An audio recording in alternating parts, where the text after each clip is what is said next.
Vegeta and Goku have turned into animes most iconic friends. Oh shit, I'm sorry. It's become a bit of a running joke in the Dragon Ball universe that Goku continually gives defeated enemies a chance at redemption and to turn things around. It's rare that this works, and many villains just use it as an excuse for one last attack. However, Vegeta is perhaps the most prominent example of a former enemy of Goku that's since become a crucial ally. For the longest time, Vegeta was just amicable around Goku, but over the years they've legitimately become friends and learned to appreciate the value of the other. He and Yusuke put their demonic differences aside for the greater good. Yu Hakusho is an important shonen anime series from the '90s that gracefully fulfills many of the genre's tropes, including the hero's ability to rehabilitate enemies into friends. Yusuke Urameshi begins his spirit detective journey with just the help of Botan, but he slowly accumulates a team that's made up of both humans and demons alike. He, as well as Kurama, enter the anime's opponents for Yusuke, but they turn into some of his earliest companions. Let me introduce you to these guys. That's Hiei, and his name is Kurama. A pleasure. So, are you Chinese or Japanese? He possesses exceptional power and Yusuke is lucky that he remains loyal and doesn't return to his old ways. Noriaki Kakyoin and Jotaro Kyujo are stand users who are stronger together in Stardust Crusaders. JoJo's Bizarre Adventure tells a sprawling story across multiple generations and Stardust Crusaders attempts to conclude the original conflict that started between Dio and the Joestar family. Stardust Crusaders brings its characters to Egypt on the hunt for Dio and the many mercenaries that he assembles. Noriaki Kakyoin and his Hierophant Green Stand become exceptional members of the Stardust Crusaders team, but he first appears as an enemy who's brainwashed by Dio to execute Jotaro. Jotaro helps Kakyoin regain his senses, and he repays the favor through his strength and loyalty. Scar's acceptance of Edward and Al speaks toward Fullmetal Alchemist Brotherhood's bright future. Fullmetal Alchemist Brotherhood is a beloved anime because of many of its carefully constructed character dynamics. The loving, flawed bond between Edward and Alphone drives much of the action, but Fullmetal Alchemist also makes sure that many of its antagonists also receive satisfactory development. Scar begins as a vicious enemy with an undying grudge against alchemists because of what they did to his people. Scar is confronted with compassion by others, and as he gradually sees more shades of grey, he learns to soften up and align with Edward and Alphonse, rather than perpetuate more hate. Sesshomaru and Inuyasha's deep sibling rivalry pulls them apart and together.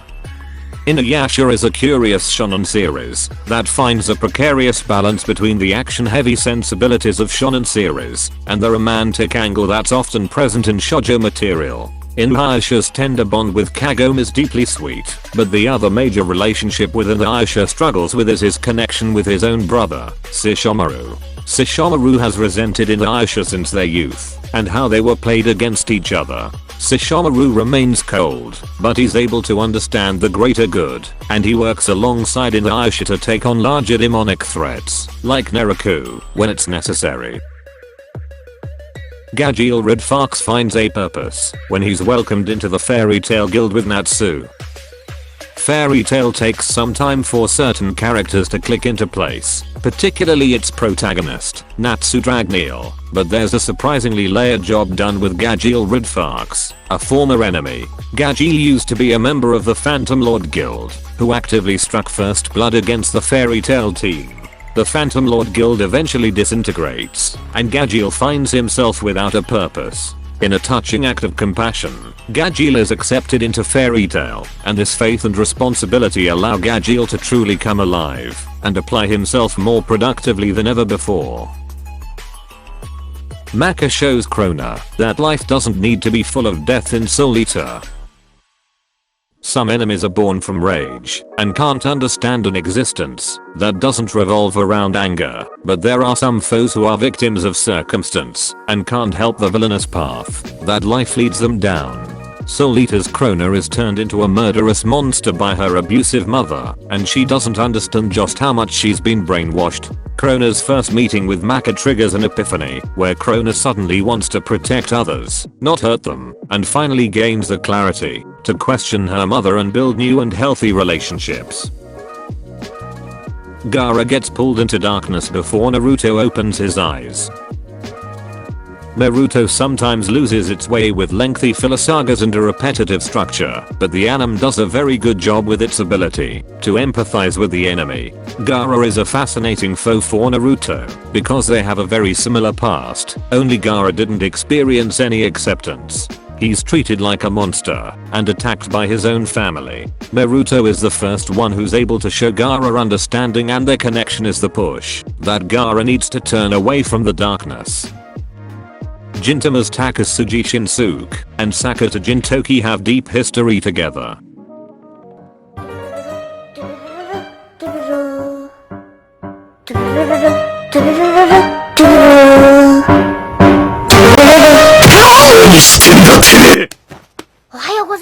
I'm sorry.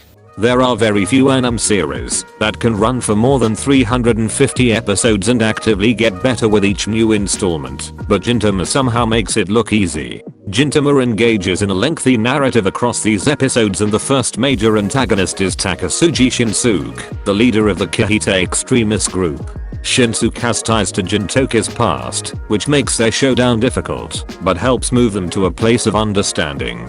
Shinsuke slowly shifts into the role of ally once Sachiro rises as Gintoma's true foe. Zeke Jeja and Eren Jeja engage in a shaky alliance in Attack on Titan. Attack on Titan is full of surprises and twists from the very first episode, and the identity of several titans serves as a serious turning point in the anime's earlier seasons. It's a major shock to learn that Eren's estranged brother, Zeke, is the villainous Beast Titan. Go back! I want to be Monkey!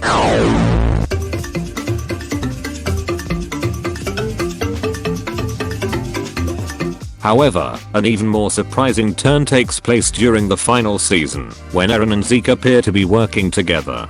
The two understand that their unique abilities and positions are the only way to end the ongoing conflict between Eldia and Molly, even if they still don't fully trust each other.